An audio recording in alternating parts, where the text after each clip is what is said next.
showed up to a Dayton apartment complex after a shooting. This is what our crew saw on Yale Avenue. You can see police tape up here and multiple Dayton cruisers. News Center 7 has calls into police to find out if anyone was hurt here. And police said prosecutors could file more charges against a teenager accused of lighting an explosive device outside Piqua High School. This is video from outside the high school from July 1st. You can see the suspect, Grady Egerton, dressed in black, walking up to the main entrance. A different view shows while at the front door. Police said the video shows Egerton lighting a small propane tank, tossing it behind a trash can, and then walking away. But he comes back because the propane tank didn't stay lit. That's when the video showed him dropping a lit match into the trash can. That started a fire that got hot enough to make the propane tank explode. Minutes later, firefighters arrive and they're able to put out the flames. But what happened left all kinds of damage at the school. There were broken windows and charring on the building. Piqua police, they were able to track the suspect to his apartment. This is what happened when they showed up with a search warrant. Get up!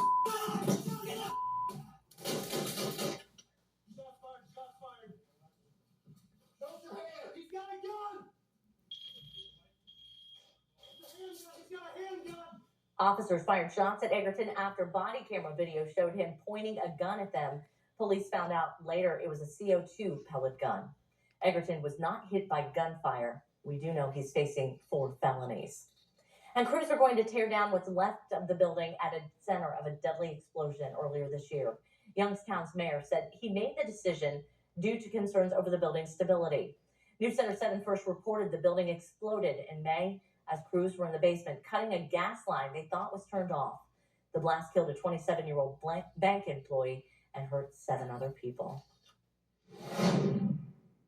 Center 7 weather specialist Nick Dunn joins us now. You were busy earlier today, but you weren't the only one tracking this weather across the state. Yeah, it really was not just the Miami Valley, but across a good portion of the Ohio Valley. In fact, let's show you some of the storm reports. Any of those blue squares that you see are either a report of a tree down or a damaging wind gust over 58 miles per hour. And this complex of storms really started up around Fort Wayne and parts of north central Indiana this afternoon early on, and it just continued to race southeast. Now, there have been some questions from a few folks saying, is this going to be a derecho? No, these winds were not that strong, and to be honest, I'm not even sure that it meets the distance criteria. But either way you slice it, a very busy afternoon for us here, and thankfully we're starting to get some dry time. Hopefully we can get that damage cleaned up and get those power outages restored here as soon as possible. We'll take you out to Dayton this evening. If you are out and about, it is warm and it is muggy. 73 degrees right now with partly cloudy skies. And that dew point, that's all you really need to take a look at to tell you that it's humid out there.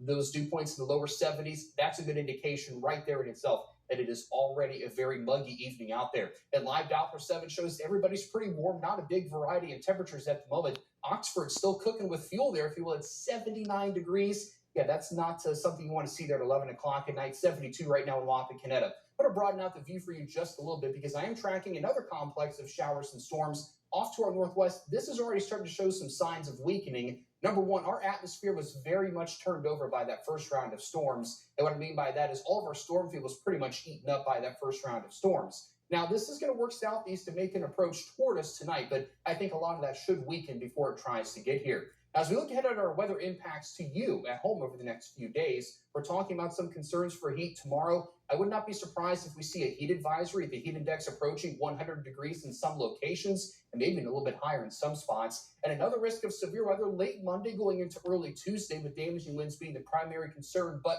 right now, forecast confidence is certainly not very high, very similar to what we were talking about last night. For today's storms, the overall strength, location, and timing certainly not locked in as we go over the next couple of days. Now, for tomorrow, I mentioned that potential for some heat concerns. The white numbers there, that's the air temperature, and the gold numbers, that's the heat index. As you can see, highs in the lower 90s, and those heat index values upper 90s to around 100 degrees, and some models are even a touch hotter than that.